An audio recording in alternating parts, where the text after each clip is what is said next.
Good. Okay, thanks for coming, everybody. We'll start with the Pledge of Allegiance.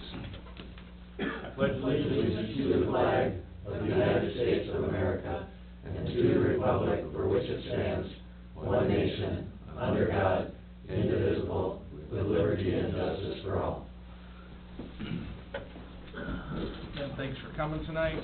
Nice fall night. We'll start with item number 1 to approve the agenda. I've got 2 additions. We're going to add J number 2 under engineer, the intersection control evaluation for Highway 57 and 16th Street. We'll add G2 to new business encroachment acknowledgements. There's 2 of those. They are on your table in front of you, 2 encroachment agreements. And then we're going to change M1 correspondence. We're just going to change the name to Casson Environmental Review. That's the technical name of that. So that's what I have. Teresa, anything else? No. Dan? What? Don't want any? Doug? Good. Good, all right. I'll entertain a motion to approve the agenda as amended. I'll make that motion. Thanks, Dan. Do I have a second? I'll second it. All in favor, state aye. Aye. Thank you. Motion carries unanimously, Linda. On to item number 2, the consent agenda. Everything's there, the minutes, claims, conference resolution, accepting the donation to promote positive police and community interactions. So if there's no questions on the consent agenda, I'll entertain a motion to approve. I'll make that motion. Thanks, Lonnie. Do I have a second? Second. Thanks, Doug. All in favor, state aye. Aye. Opposed, same sign. Motion carries unanimously, Linda. And on to visitors to the council. Mr. Tenpenny.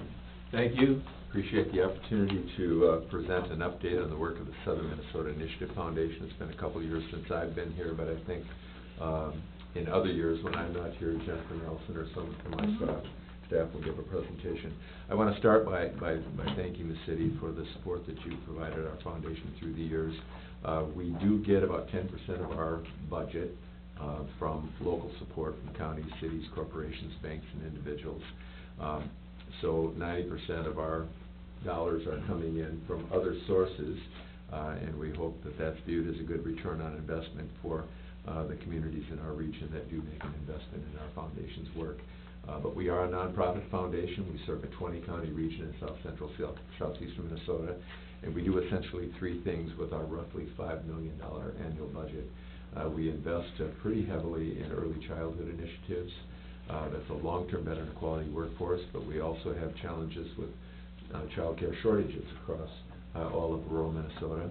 And so a lot of our program is designed to help in that regard. We do some grant making for child care initiatives in various communities. We also distribute upwards of 50,000 early learner reading books to groups and organizations annually for early reading programs to get these kids ready for kindergarten. Among those in the last year and a half have been roughly $18,000 worth of books made available to Dodge County Public Health, Triton Public Schools, Byron Public Schools, and Castle-Manitowoc Public Schools. We also have 20 AmeriCorps slots. This is like a domestic Peace Corps where across America 80,000 young people sign up to work a year in a volunteer capacity. They get a stipend, but it's not making them rich. And we have 20 of those slots, and we place them in early childhood sites across our 20-county region. One of them for many, many years has been placed with the Dodge Center Clinic to work with lower income and needy families who have child care needs of one sort or another. But most of these young people are placed right in like a Head Start center to be essentially a teacher aide to help these kids get ready for kindergarten. So those are some of the things that we've done in the early childhood space. I will announce that we worked with First Children's Finance to conduct a study about the child care shortage in rural Minnesota. And right down to every town, we can tell you how many slots are needed and how many slots are available. The bulk of our care in southern Minnesota is in-home care. We have like 1,600 in-home providers, but we do have some center-based, some church-based care, and then of course some Head Start sites. So we are announcing at our October 11th luncheon, our annual luncheon in Owatonna, that we're going to select 5 communities sometime in the next few months to go in and work with them about addressing their child care shortage needs. And then we also have these quality child care training programs. And in the last 4 years, we've trained 650 early childhood providers, both business training, because they are a business, but also quality training so that they better understand what they need to do with these preschool age kids to get them ready for kindergarten. So watch for that new program that will be announced at our October 11th luncheon. I also wanted to talk about our second category of work, which is economic development. Most of that is business lending. We do 25, 30 small business startup or early stage business loans every year. And in your county, in recent years, some of those loans have gone to Clean Plus up in West Concord, but also Total Farming Technologies, which is Manorville based. I mention this frequently when I'm in front of city or county officials. Just keep us in mind, because we can be a lending partner. If you've got EDA dollars and there's a business that you want to help, we can often come in alongside you. The nice thing about using some of our lending resources with whatever business you're assisting in your community is that we also have from SBA dollars that we can use to support technical assistance. So give them some hand in glove help to build and grow their business. So I'm asking you to keep that in mind going forward. We have a couple smaller programs that are targeted on small towns only, and right now I have a committee meeting tomorrow that will be looking at 22 applicants for our small town grant program. It's a little bit more open-ended, so think about that going forward as something you might want to apply for on a regular basis. We can't afford all 22 applicants, but we'll pick from among those a number of recipients for that small town grant program up to $10,000 for a program or activity that's going to matter to the future of your town. We also have a small town paint program, and that has been used in your county for the Ashland Township School, which we got a request to provide paint for that, and also for swimming pool down in Hayfield, where they want to do murals and other things for that public property. So those are some of the programs that we offer. In the letter that I sent out, there's sort of a brief summary of some of the work we've done in your community and your county over the years. We do the best we can to expend our resources in those three areas across the 20-county region that we serve.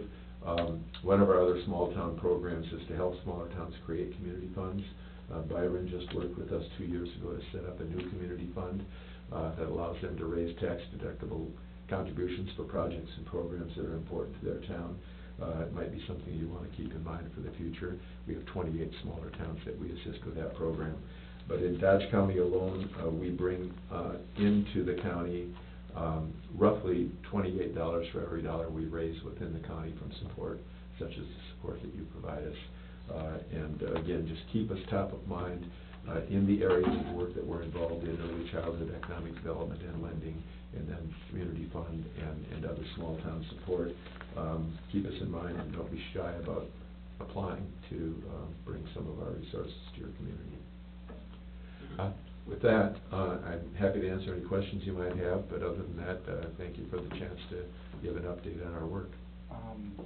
Question for you on the study you did for all the communities as far as the shortage of childcare. You're going to announce your 5 communities you're going to come partner with. We're going to have an application process. Okay. So if you want to be one of those communities, there will be an announcement shortly after our October 11th annual luncheon, where you can fill out the form and apply for. Is the data from your study available to us? Yes, as far I as could what send you our that now. shortage In fact, is I can and- send that to your city administrator if you'd like. Okay, that'd be awesome. Yeah, One of you the things can that look we're at it, trying and I to- think you'll see that, except for Owatonna, I don't think there's a town in our part of the state that doesn't have a shortage. And most of this solution is going to be in-home. But it doesn't mean that in some communities, a church-based or a center-based site might not be the solution. You helped with the center-based that we have, the Cass Mountain Nursery Group is. Yeah, I'm familiar with that. So we Yeah. could use 2 more of those. Yeah. All right, thank you. But I'll send that report to you. Thank you. Yeah. Perfect, thank you. I didn't quite, you asked for our numbers? To see if we can For get the the data shortage. from that, for the shortage report. Yep. For the right. city of The- Casper. You said you had, pretty much had the numbers for the. We have the spot numbers for meeting? every town in Okay, southeast and you asked- Minnesota. Okay, I thought you had, but I didn't. Yep, and I'll Okay. send that to the administrator. Thank you. That was my question I had, but anybody else? Good. Okay. All right, well, Thank thanks you for your for your time. time. Thank you. I convinced my wife to ride along, we're gonna go to the Hubble House. Oh, Perfect. excellent. That's why you quit. Excellent. That's right. All I'll send that out right away. Okay, Thank you. thank you. Thank you. Thanks. Okay, no public forum cards tonight that I see, No. okay. We'll go right down to new business. Number 1, annual cogeneration and small production filing. This goes with, so maybe almost 3 meetings ago, where we put our, distributed generation, package in place with our application, our program, all in line with, state rules and state statutes. And I think at that time I had mentioned that our next, job would be to, accept the annual report. This is, of course, the annual report that we, prepared back in March, but I do need a motion to go ahead and, accept that annual cogeneration and small production filing. Okay. It's in our packets. Any questions for the administrator on that? That's pretty straightforward to me, as we just have to do. So I'll entertain a motion to approve the annual cogeneration and small production filing. I'll make that motion. Thanks, Doug. Do I have a second? I'll second that. Thanks, Dan. All in favor, say aye. Aye. All same sign. Motion carries unanimously. Encroachment agreements, we will do them separately. We have the first encroachment agreement for the landowner at 901 12th Avenue Northwest. So this was the other side of the utility easement that we had already approved an encroachment agreement for earlier this year when that property owner was getting ready to sell their home. I have reached out to this homeowner to let them know that this will just allow them to transfer clear title at any point in the future that they should, choose to sell themselves, so. So this is just getting ahead of it instead of. We're just getting ahead of it instead of behind it. It's already there, it's nothing new. It's already there. Been there.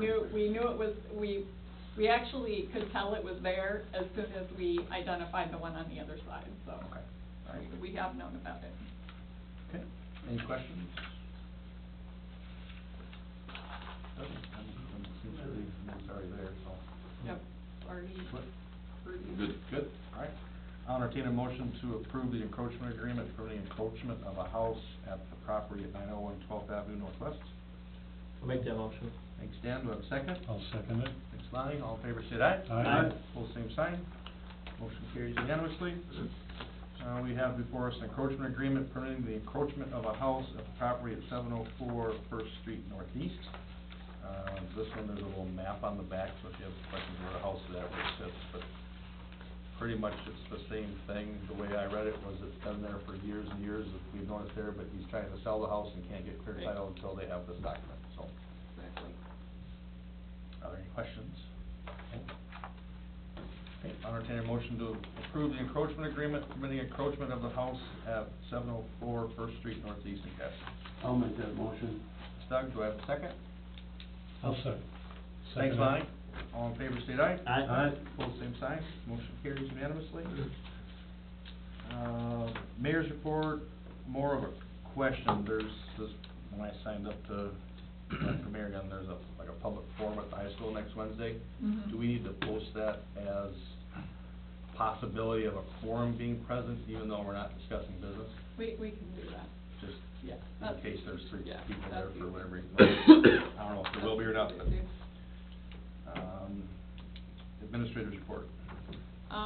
So, service territory acquisition, you may be aware that we have been in a very long process of just taking back our service by exception areas. That filing is going to MPUC. I've already, let the affected customers know, that filing's taking place, and, so now we're kind of queuing up to say, okay, well, then, we actually, are providing electricity to some homes that are outside of our territory because of the way that subdivisions were, the land was annexed in, but the subdivisions hang out over the sides of our territory, both east and west, actually. So we have a few service connections that will need to, acquire that service territory, and then, we will wanna look into the future to see where we might want to have territory in the future. Todd and I both went to a meeting at MMUA in the last week or so, and I got a follow-up memo saying that actually one of their consultants was gonna take the lead with Excel Energy. And then, as far as possible, city territory expansion in the south, I will review our People's Energy Cooperative Agreement with the city attorney, and then, we'll come back with a recommendation before the end of the year. Yeah. Electric surface territory. Any questions for Teresa on that? That's informational, we aren't taking any action. No. So, No. okay, thank you. Mhm. Number 2, insurance. Insurance agent, so 3 years ago, there was a request for, proposal to provide, insurance agent services for the city. At that time, the proposal that was accepted was with C.O. Brown, which is now Northwest Partners. Yes, thank you. And, so at that time, it was 3 years, I think it was $2,500, $3,500, $4,500. They are willing to continue to service in 2019, at the $4,500 amount. Alternatively, we can put it out for bid. At the time that we received the bid, the next bid was almost double that. Yeah. I don't So- think we wanna hear anymore. Okay. I thought it was a pretty good deal that they would continue. Well, Yeah. that was gonna be my only question, is the last time you bid them, what was the next lowest price? And didn't you just say it was? Yeah. It's just odd because they come in double everybody else with us. Well, this is a cush job. Well, there is part of it. The city has a pretty good track record. Yeah. Consensus on that, just renew it for another year and. Do we need to vote on it? I say stick with them, yeah. Yeah. Right. Good for that? Okay. Do we need council action on We that? need a motion. Yes, it does say motion. Oh, I'm sorry, I was on the wrong page. It does say motion. All right, I'll entertain a motion to approve the insurance agent for one more contract year. I'll make that motion. Second. Second. Doug, thank you. Any other discussion? All in favor, say aye. Aye. Pose same sign. Motion carries unanimously. J1, engineers report. All right, well, thank you, Mayor and Council. First thing on the agenda in your council packet is item number 1, Fifth Street sidewalk. So if we jump to the map there in the council packet, you'll see the discussion tonight is the sidewalk on the north side of Fifth Street Northwest between 4th and 3rd Avenue Northwest. That is currently part of our street reconstruction project. And I understand the one property owner, Mr. Kern there, has asked no, it's Kern to the west there, has asked the council to potentially remove the sidewalk along the south side of their property. And then it sounds like Mr. Kirsch on the east side of Mr. Kern's property also would be an acceptance of removal of that sidewalk. What we had planned through our initial project was to only replace the pedestrian ramp areas at the intersections of 5th and 4th and 5th and 3rd there, and basically tie to the existing sidewalk. And we proposed to leave the existing sidewalk in place. With that said, because we didn't have a lot of utility work in that area. Now, with that said, that sidewalk is in pretty poor condition. It would not meet the ADA requirements we've talked about. It is only the 4 foot wide. You can see the trees along that area that were removed. A lot of those roots had damaged the sidewalk, so it is in pretty poor condition. So I think it'd definitely be a good candidate to replace those sidewalks or remove them if needed. Previous discussions and council action included, we talked pretty extensively on the sidewalk as part of this project. And one of the things we did talk about was 3rd Avenue Northwest would be a kind of a sidewalk corridor, because it is contiguous running north-south from the Pool Park area down to Main Street. And you can see on this map here, this section of sidewalk basically goes from that contiguous sidewalk just 1 block to the west and then ends and doesn't really connect anything. So it's not real contiguous with any other sidewalk in the area. So that's kind of the quick background on the project. I did include, or Teresa, excuse me, included part of your city ordinance that talks about maintenance and repair of sidewalks.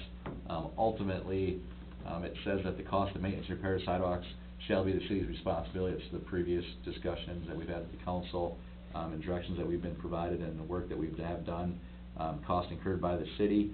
And then the second page there, 94.26, says that no person shall remove basically sidewalks without the city's written consent from the city council. So I think the question before the council is one of 3 options. One, we leave what we had proposed, which again was replacing just the ped ramps at Fourth and Fifth and leaving kind of the area in front of the houses, I'll call it, in place. That cost generally be about $1,500 for the work that was a part of the project. Or we could remove the sidewalks with the current construction project, because one of the things we did do as part of this project was talk about removing sidewalks and other parts of the project. We actually did remove some other blocks to kind of save some money, if you will, to provide that sidewalk corridor on Third Avenue. So that second option, removing that sidewalk, we'd ultimately cost a little bit more money to physically remove the sidewalk and resod that area, but we'd also save money because we wouldn't be replacing those ped ramps in the other areas. So that actually be probably a cost savings from that $1,500 that we initially planned to incur. Or the third option is we could replace it, take up the old concrete sidewalks and replace it. And then, of course, we opened up that can of worms that we've talked about previously on what do we do through driveways. So if we replace the sidewalk, when we get to a driveway and we're now going from 4 feet to 5 feet, what do we do there?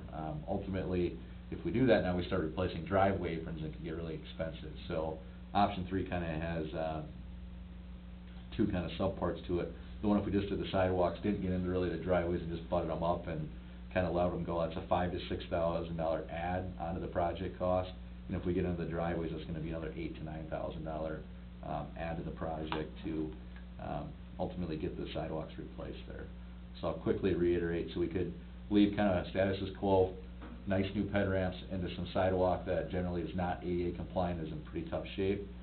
That definitely is a candidate to replace, don't get me wrong, but was not part of our project. Number 2, remove the sidewalk completely would be about a wash, because we'd save money for not replacing the portions that we had planned, and then obviously pay our contractor to remove and reseed the area, or replace the sidewalk with the driveways to the $8,000 to $9,000 add-on. So that's the quick summary of what we have tonight.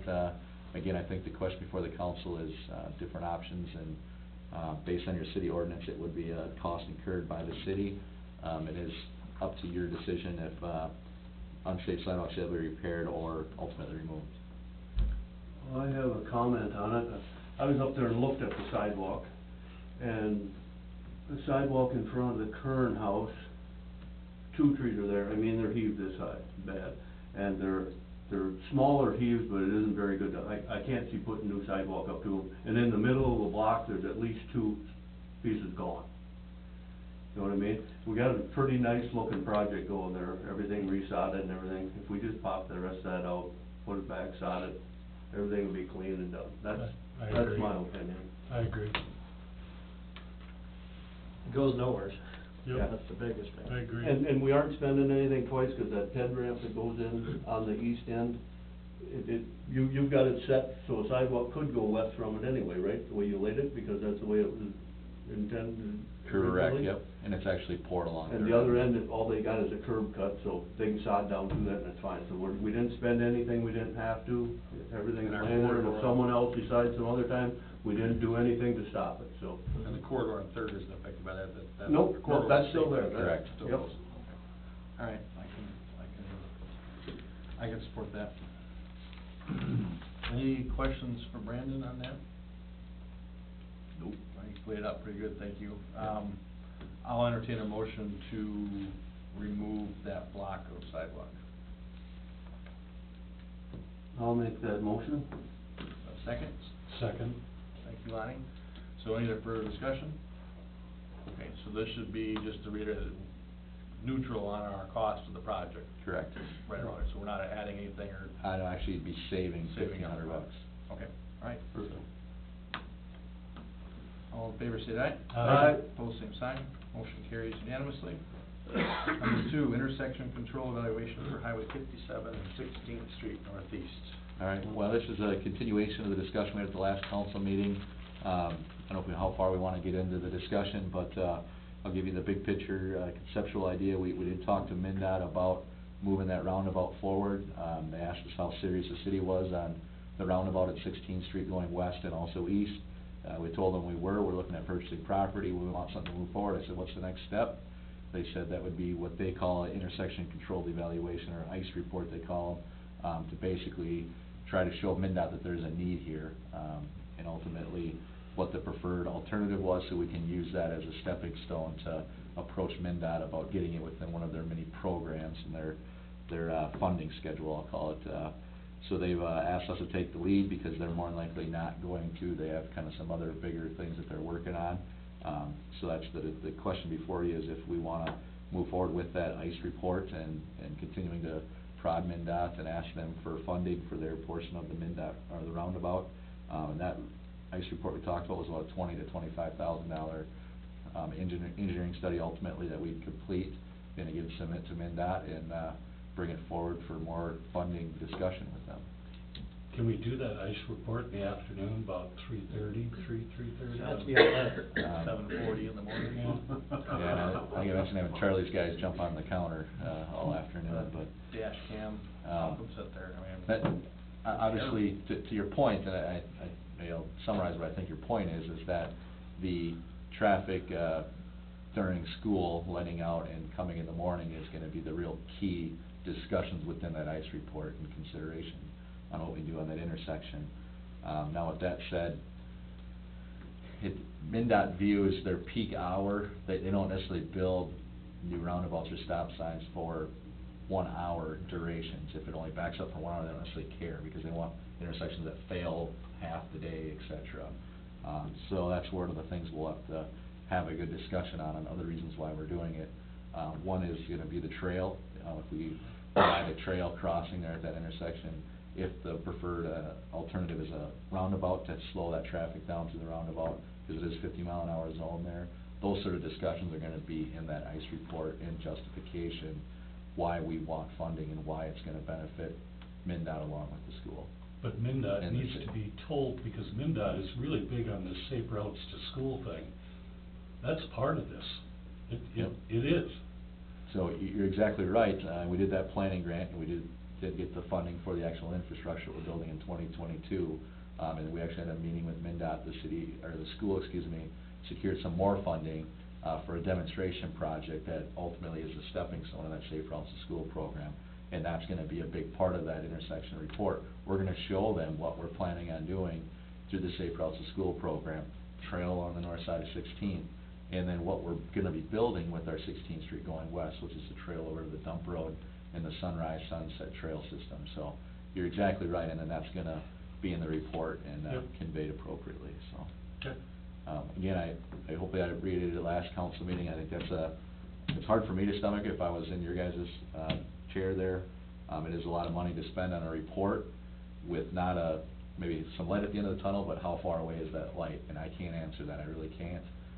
But we're not even looking in the tunnel if we're not spending that money and ultimately making that investment, however you wanna convey it, to bring that forward to MnDOT and moving that forward. Otherwise, it's just not likely gonna happen, so. So, timing of this ICE report, how long of a period of time does it measure? And is it something you could start first week of January and have done by spring? I mean, what's the time of this ICE report? I guess I haven't really worked that out yet. We obviously would wanna coordinate it with school time, so to give that some more thought. So now taking a step back, bigger picture, I think if we get this done sooner, it'll be better. So if you guys say we're gonna make the budget decision in the 2019 budget, I think that we would look at moving something forward as soon as possible, so we can get that into MnDOT and get that ball rolling. Okay. I have to give that some more thought on what seasonal traffic counts may or may not be. Yeah, so if you would choose to start that project in 2018, we have not used all of the funds that were previously allocated for planning and zoning employees. So I think we spent maybe $8,000 on consultants this year of the almost 45 that was budgeted for employee time in Planning and Zoning Commission. Not that the money will be spent in that department, but that is money that was budgeted for this year that has not been spent in any other way. Okay, one thing I look at, it's 25,000, it is a lot of money. But you have one more accident there. What's that 25,000 worth if somebody gets hurt or killed? I mean, the city is spending that money for a good reason, for public safety, for kids' safety. I think 25,000 isn't that much when you look at it that way. That's just my view. Well, I think we all agree that we need something there, and if this is what it takes to get going. And regardless of when we do it, we're gonna have to do this ice Yes, report. and the price is only gonna go up if we stalemate it, hold it off. Well, the sooner we do it, the sooner we get a chance to get in for grants. You know, Yeah, the longer we exactly, wait, yeah. there might not be money available either. What's your professional opinion? We do this right away as soon as, I know we can't hold to it, hold your feet to the fire, but, so we do this, we turn it in, chances of MnDOT saying, whoa, we didn't realize it was quite that bad, do they reprioritize things? Potentially. Yeah, is it, or is it something we're gonna do again in 5 years, because we just can't getting the That's cost my, share? that's my back of my mind fear, ultimately, but I'll say this, if we would've had this ice report together, MnDOT, said that I think this year, based on their low bids that they received this year, they had an extra $5 million to allocate someone in the district and said, where can we spend this money? Our bids came in lower, where do we spend it? And then they found some extra money, on different projects. So that's where you have to be prepared to have kind of your ducks in a row to jump on whenever you find different pots of monies within MnDOT, which is, you know, tough to do, but does come up. How long is the report good for? So if we do this as soon as possible, we get the report, we submit it for the 2019 budget year for MnDOT to see if we can get on the front burner.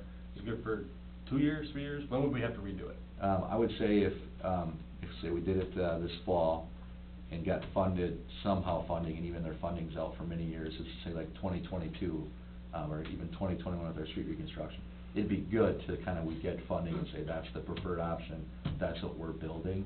It's good until then, so it would be maybe the construction would lag past approval potentially. Okay. But it would still be good, up and to get kind of secure the funding, that's gonna be. To where they don't say, hey, this report's 4 years old, we want you to do Yeah, a not, new one. I would say not likely if we're funded and know what we're building and proceeding to final design and actual construction, I would say. Okay. We're not gonna go back and have to do this again and again. There's obviously other approvals, but we need this as the next step to secure funding, period. I mean, So you Yeah, draw so something anyway. up for it too? yeah, we kinda already have it, it's not, the drawing isn't the hard part, it's the traffic analysis. Because the actual drawing would come from them being in state, right? No, we draw a preliminary figure in there, and it's actually been previously done. So would you say, if we spent this money, that we would be called shovel-ready? Would you put it that far, or not really?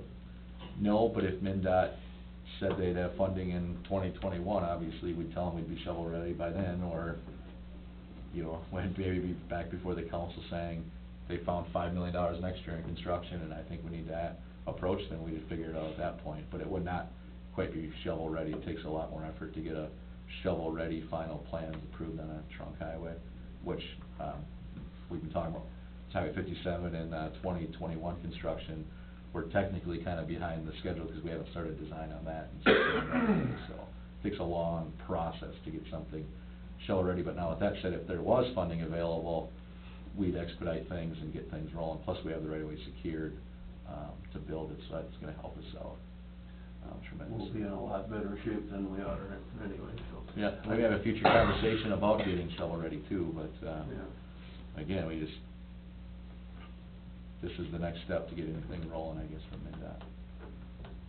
Well, we made the first step out there already. Yep. I say we should go ahead with it, as long as she found the Like money. you say, once you've got the money in the budget that we can use. Only growing, it's gonna get busier out there, Mhm. no matter what you do. When we spent $20,000 on a sidewalk study, we can spend $25,000 to put a roundabout in, but we got a lot of feedback from the people over the last year. Our feedback sessions, if you look at those Yeah. online maps, the people that get, that Everybody- was one of the areas where The people put a dot and intersection. said, this has gotta be changed. So, I mean, if we've got the money there, I'd say we, We're getting a little ahead, though, we keep saying 25, and he did say 20 to 25. Can we hold him to that? We got it, we got it. Well, I'll make a motion that we go forward with this. Okay. I'll second the motion. Second, any further discussion? Okay, all in favor, say aye. Aye. Pose same sign. Motion carries unanimously. I think Go that was it. forward, young man. Thanks, All right. Brad. All right, thank you. Thank you. Thank you. Attorney's report, approved settlement agreement. Is this open or closed? We can leave it open. Okay, all right, thank you. We are just approving the settlement agreement with one of the special assessment challengers. I have a couple of copies of them. If you don't mind, I only have 3 of them to pass along, if you just look at it. Pass it next to Lonnie. It's,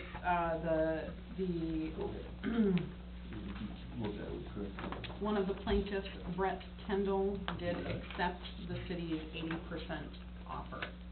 Let me take a look at that. And this is the settlement agreement. It's nearly identical to the, settlement agreement that we executed in the previously settled special assessment challenge. Like I said, it was 80% of the assessed amount, and, Mr. Kendall has paid it in full as well. So, I just wanted to make a motion to approve it, just so there's no question. I signed it on the date that he brought it in. This is cool. We had So to- his attorney hasn't signed it yet? He has, if you look at the last second page. page, sorry. Got ahead of myself. Yeah, they signed that all. I'll make the motion that we accept this. Okay, I'll second? second it. Thanks, Lonnie. Any other discussion? All in favor, say aye. Aye. Pose same sign, motion carries unanimously. And that is it for the attorney's report. Correspondence is in your packet. Any questions or comments on the correspondence? No, just what we talked about the numbers of gallons, if we can Yep, see I what got it Manorville right. pumped and then just to see if we get any kind of a note, on any rain events during that time. There couldn't have been by the looks of the gallons, but. Okay. Okay. Having no other business? Could we get some, I don't know if we have it or not, or should I ask Nancy some updates on, our liquor store Sunday sales and stuff like that? And, were we supposed to get like after a year, an update of how that was, if that was beneficial? Yeah, it started with January or so, or July of last year. Alright, we can get that next. And then how are our, I think it's been in a couple of her department head She's had a reports. couple comments on it. Yeah. but I'd like to actually see some sort of report Oh, on the it. sales report. Okay. And then, Nancy can probably help with that. how's our rental properties? We've got People's Co-op that rent from us, right, out at the city shop.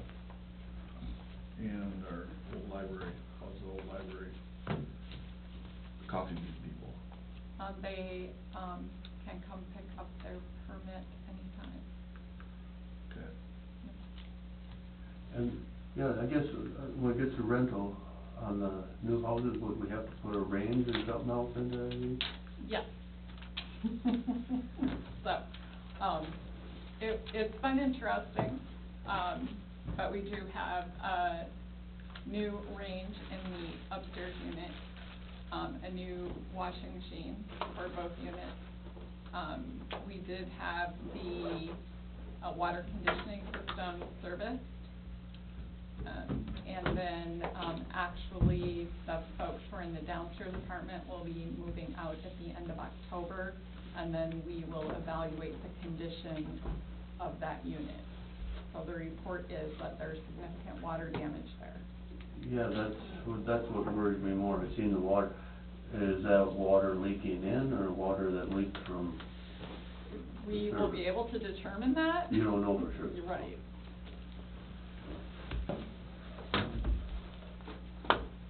Anything else? Nope. Thank you. Alright, entertain a motion for adjournment? Motion? Sorry. All in favor, say aye. Aye. Aye.